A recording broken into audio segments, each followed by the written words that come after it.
UPSC CSAT के paper ने humanities background के स्टूडेंट्स को जितना परेशान किया है ना, उतना किसी भी पेपर ने नहीं किया है। इस वीडियो में मैं आपको सीसेट के लिए एक ऐसी स्ट्रेटेजी बताने जा रही हूँ जिससे आपका सीसेट इजीली क्वालिफाई हो जाएगा। देखिए, सीसेट चाहे कितना भी टफ क्यों ना हो, लेकिन उसमें 27 to 28 क्वेश्चंस पैसेज के यानी कंप्रहेंशन के तो आते ही हैं।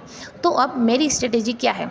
देखिए, इस स्ट्रेटेजी को मैंने कई बार अप्लाई किया है और इससे मुझे रिज़ल्ट भी काफ़ी अच्छा मिला है। तो इस स्ट्रेटेजी को मैं कहती हूँ SFQ, यानी कि सर्च फॉर क्वेश्चन। इसमें होता क्या है कि सीसेट पेपर चाहे जितना भी टफ हो, लेकिन ऐसे कुछ क्वेश्चंस तो उसमें होते ही हैं जिससे सीसेट पेपर इजीली क्वालिफाई हो सकता है। यानी कि आप 66 मार्क्स से ऊपर मार्क्स ला सकते हैं, चाहे आपका बैकग्राउंड ह्यूमैनिटीज़ का ही क्यों ना हो, चाहे आपने कितनी भी पढ़ाई की हो, या चाहे आपको कितनी भी मैथ्स आती हो या ना आती हो। तो अब हमें करना क्या है? सबसे पहले तो हमें ये करना है कि अपने दिमाग से इस बात को निकाल दीजिए कि आपको पेपर में 120 मिनट में 80 क्वेश्चन सॉल्व करने हैं। आप अपने दिमाग में ये बात लाइए कि आपको केवल 40 to 45 क्वेश्चंस ही सॉल्व करने हैं। इससे क्या होगा? इससे आपके दिमाग में जो टाइम का प्रेशर है वो कम होगा और आप 40 to 45 क्वेश्चंस एक्यूरेसी के साथ सॉल्व कर पाएंगे। अब इसके लिए आपको अपने पेपर को एटलीस्ट 2 राउंड में तो करना ही होगा। 2 राउंड में आपको सबसे पहले राउंड में क्या करना है?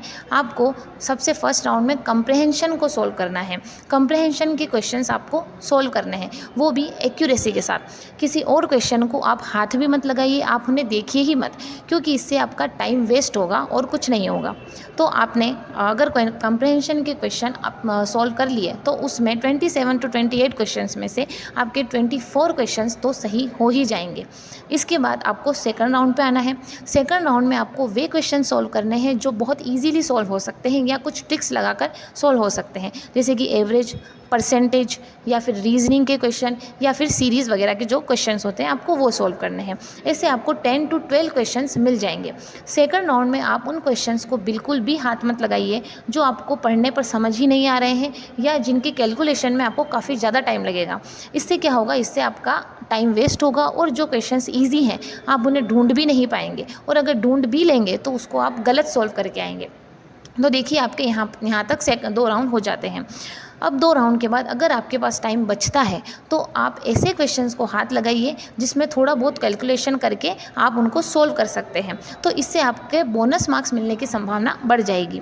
तो ये स्ट्रेटेजी आप अपने पेपर में अप्लाई कीजिए और फिर आप रिज़ल्ट देखिए।